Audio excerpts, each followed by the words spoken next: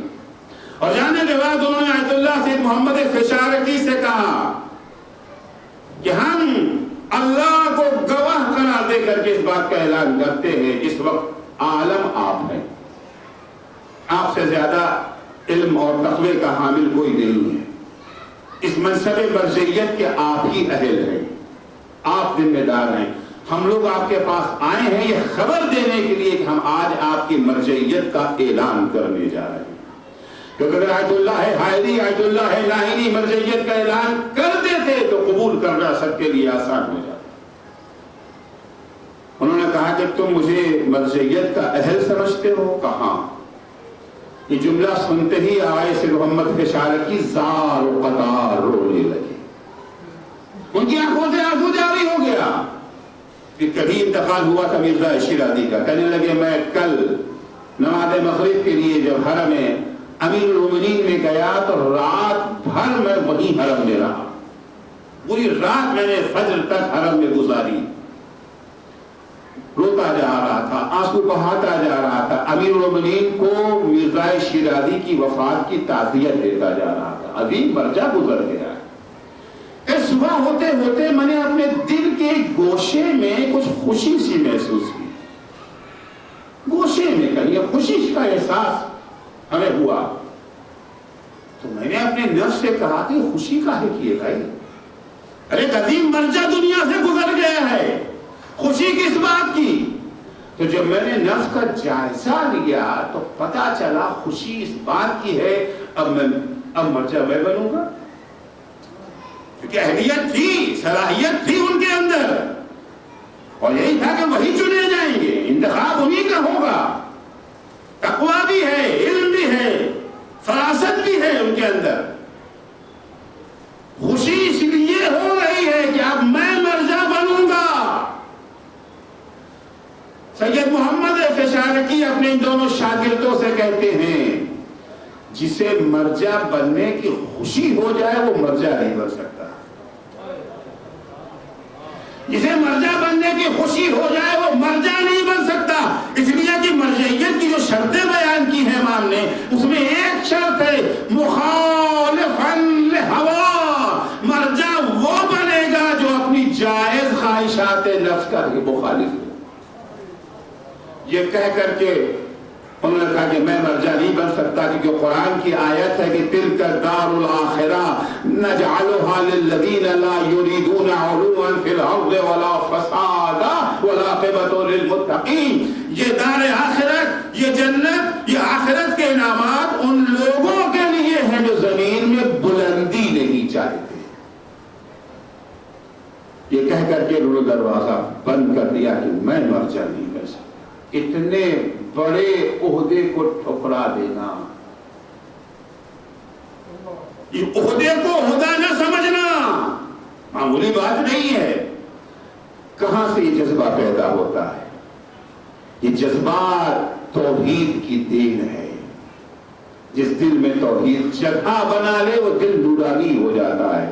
اللہ ولی الذین آمنوا یخرجہم من الظلمات الی النور، جو لوگ اللہ کو اپنا ولی بنا لیتے، صاحبان ایمان کا ولی اللہ بن جاتا ہے، انہیں تاریکیوں سے نکال کر کے نور کی وادی میں داخل کر دیتا ہے۔ جس دل میں توحید نے جگہ بنا لی اب وہ دل بھی نورانی ہے، عقل بھی نورانی ہے، جذبات بھی نورانی ہے، فکر بھی نورانی ہے، کردار بھی نورانی ہے، کاروبار بھی نورانی ہے۔ اتنا کردار نورانی ہو جاتا ہے کہ 3 دن کا بھوکا اور پیاسا ہو جائے، نہر پہ قبضہ کر کے چلو میں پانی لے کر کے پھینک دیتا ہے۔ عباس اگر پانی پی لیتے دنیا کی کوئی شریعت، کوئی قانون عباس پر انگلی نہیں اٹھا سکتا تھا، لیکن قانون وفا، شریعت وفا اجازت نہیں دے رہی۔ یہ عباس کا نورانی قلب ہے کہ ہمیشہ حسین کا بھائی ہوتے ہوئے بھی اپنے کو ہمیشہ غلام سمجھا۔ جناب عباس کے وجود کی تشکیل میں 2 چیزوں کا حصہ تھا، ایک علی کا لہو، دوسرے ام البنین کا دودھ۔ لیکن عباس کی جو شخصیت زمانے کے سامنے آئی وہ ام البنین کے دودھ کا اثر تو زمانے نے دیکھا، لیکن علی کے لہو کی تاثیر دکھانے کا تو عباس کو موقع ہی نہ ملا۔ جس وقت جناب ام البنین بیاہ کر کے علی کے گھر میں آئی ہیں، آتے ہی ام البنین نے پہلے علی کی چوکھٹ کو بوسا دی، سجدہ شکر میں گر گئی کہ معبود تیرا لاکھ لاکھ شکر، تو نے مجھے اس گھر میں داخل ہونے کی توفیق دے دی جہاں کبھی میری شہزادی فاطمہ زہرا رہا کرتی تھی۔ ام البنین علی کی زوجہ ہونے کے لحاظ سے حسنین کی ماں بھی تو ہیں، زینب کلثوم کی ماں بھی ہیں، مگر کبھی بھی ام البنین نے اپنے کو حسنین کی ماں نہیں سمجھا، ہمیشہ حسنین کی کلیزی سمجھا۔ تاریخ کہتی ہے ام البنین گھر میں داخل ہوئی ہیں، جناب زینب کلثوم حسن و حسین کے قدموں پر اپنا ہاتھ رکھ کے کہتی ہیں بچوں میں ماں نہیں تمہاری کنیز بن کر کے آئی ہوں۔ یہی اثر تھا عباس میں، کبھی بھی عباس نے اپنے کو حسین کا بھائی نہیں سمجھا، ہمیشہ اپنے کو حسین کا غلام ہی کہا۔ عزیز و شب عاشور امام حسین اور عمر سعد میں ملاقات طے پائی ہے، طے یہ پایا ہے کہ حسین اکیلے آئیں گے، عمر سعد بھی اکیلے آئے گا، حسین کے ساتھ حسین کا بیٹا علی اکبر ہوگا اور عمر سعد کے ساتھ اس کا بیٹا ہوگا۔ وقت مقررہ پر امام حسین ملاقات کے لیے چلے، کچھ دور گئے تھے کہ پیچھے سے کسی اور کے آنے کی آہٹ محسوس ہوئی۔ اب جو حسین نے مڑ کے دیکھا تو کیا دیکھا کہ عباس علمدار سر جھکائے چلے آ رہے ہیں۔ اب آپ کہتے بھیا عباس میں تمہیں منع تو نہیں کر سکتا، لیکن بھیا آج طے یہی پایا ہے کہ میں اپنے بیٹے اکبر کے ساتھ جاؤں گا، وہ اپنے بیٹے کے ساتھ آئے گا، تیسرا کوئی اور نہیں آ سکتا۔ جناب عباس کہتے ہیں آقا میں بھی آپ کے معاہدے کی خلاف ورزی نہیں کرنا چاہتا، لیکن آقا ذرا عمر سعد کے پیچھے تو دیکھیے اس کے ساتھ اور کون آ رہا ہے۔ اب امام حسین نے دیکھا تو عمر سعد کے ہمراہ اس کا غلام چلا آ رہا ہے۔ عباس کہتے مولا یہ کیسے ہو سکتا ہے، عمر سعد کا غلام تو اس کے ساتھ آئے اور آپ کا غلام۔ اجرکم اللہ، ہمیشہ عباس نے اپنے کو غلام سمجھا۔ یہ ام البنین کے دودھ کی تاثیر تھی، علی کے لہو کا اثر عباس کو تو دکھانے کا موقع ہی نہ ملا۔ جب کبھی عباس کے لیے وہ موقع سامنے آیا حسین نے دفعہ کہا نہیں بھیا عباس۔ جب حسن کے جنازے پہ تینوں کی بارش آئی عباس کے لیے موقع تھا، مگر حسین نے منع کر دیا۔ جب مروان نے گستاخی کی تھی ولید کے دربار میں عباس کے لیے موقع تھا، حسین نے منع کر دیا۔ جب فرات کے کنارے سے خیمے ہٹائے جا رہے تھے حسین نے منع کر دیا۔ عزیزو شجاعت اسے کہتے ہیں اپنے جذبات پہ قابو پا جانا۔ عباس کو شجاعت کے مظاہرے کا تو موقع ہی نہیں ملا۔ ہائے وہ جوش شجاعت پہ وفا کے پہرے، ایک دریا تھا جسے اس نے روانی نہ ملا۔ عباس کو وہ موقع ہی کہاں ملا، وہ اجازت ہی کہاں ملی۔ عزیزو جب صبح عاشور نمودار ہوئی ہے شاید عباس کو موقع مل جائے، بار بار حسین کے پاس آتے تھے، مولا یہی کہہ کر کے واپس کر دیتے تھے بھیا تم تو میرے لشکر کے علمدار ہو، میں تمہیں کیسے اجازت دے دوں۔ لیکن ایک مرحلہ وہ بھی آیا جب حسین نے کہا بھیا تم تو میرے لشکر کے علمدار، عباس کہتے آقا اب وہ لشکر ہی کہاں رہا جس کا میں علمدار تھا۔ ابھی دونوں بھائیوں میں گفتگو ہو رہی تھی، ایک دفعہ خیمے سے آواز آتی ہے الاتاش، حسین کہتے بھیا میدان میں جانے سے پہلے بچوں کے لیے پانی کا انتظام کر دو۔ عباس در خیمہ پہ آ کے آواز دیتے سکینہ بیٹا اپنا مشکیزہ تو لا کے دینا۔ چچا مشکیزے کا کیا کریں گے بیٹا، تمہارے لیے پانی لینے جا رہا۔ سکینہ دوڑی ہوئی گئی مشکیزہ لا کر کے دیا. عزیزو سکینہ کو عباس پر بڑا بھروسہ تھا, بڑا اعتماد تھا عباس پر. ادھر عباس فرات کی جانب گئے, ادھر سکینہ بچوں کو اکٹھا کر کے در خیمہ پہ آ گئی. اے بچوں, ارے میرا چچا گیا ہے پانی کے لیے, اب پیاس کے دن ختم ہو گئے. سکینہ عباس کا انتظار کر رہی ہے. عباس نے مشکیزہ بھرا, مشکیزہ بھر کے باہر نکلے فرات سے. پوری کوشش ہے کہ پانی خیمے تک پہنچ جائے. عباس کو اپنی فکر نہیں ہے, فکر ہے کہ مشکیزہ خیمے تک پہنچ جائے. ایک شقی نے چھپ کر کے داہنا بازو قلم کر دیا. عباس نے مشکو علم کو بائیں بازو سے سنبھالا, بایاں بازو بھی قلم ہو گیا. عباس نے مشکیزے کا تسمہ دانتوں سے پکڑ لیا, تیزی کے ساتھ خیمے کی طرف بڑھ رہے ہیں. اچانک ایک تیر آیا, مشکیزے پہ لگا, مشک چھیدی, سارا پانی بہ گیا.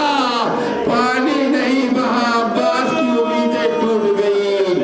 اچانک ایک گر سر پہ پڑا, عباس زخمی ہو کر کے زمین پہ آئے. فضا میں آواز گونجی, مولا حسین کے کانوں میں جیسے ہی عباس کی آواز پہنچی. عزیزو عباس کا مرثیہ کسی خطیب سے مت سنیے, کسی شاعر سے مت سنیے. عباس کا مرثیہ اب حسین کی زبانی سنیے.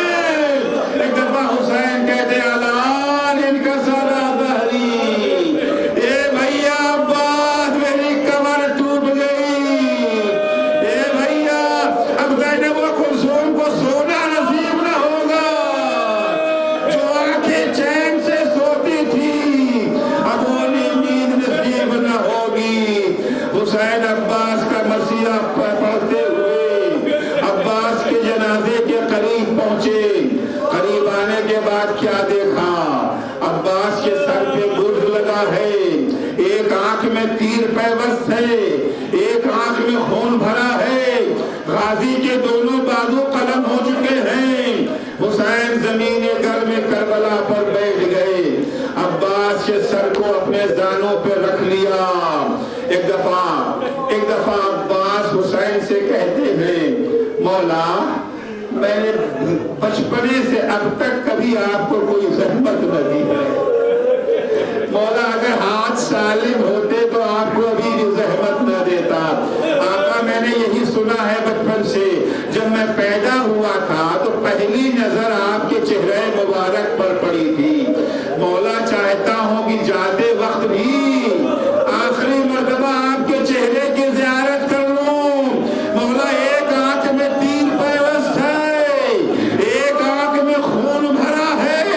ہاتھ اگر سلامت ہوتے آپ کو زحمت نہ دیتا.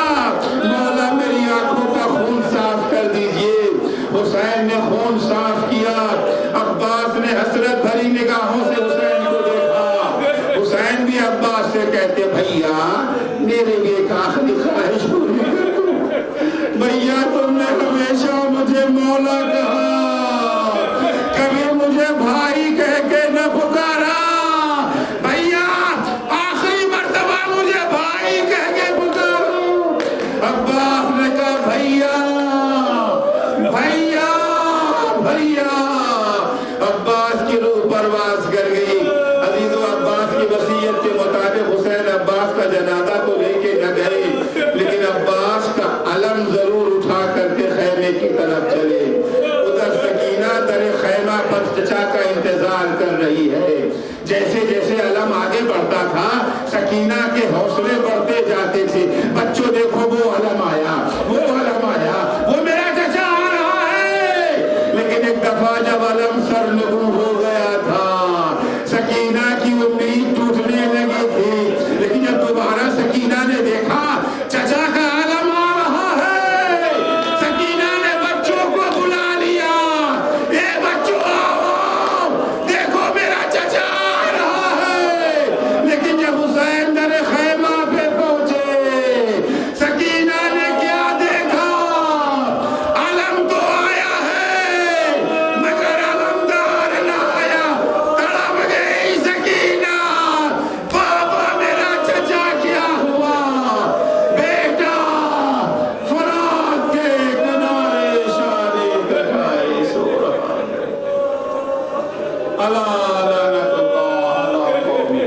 العالمین.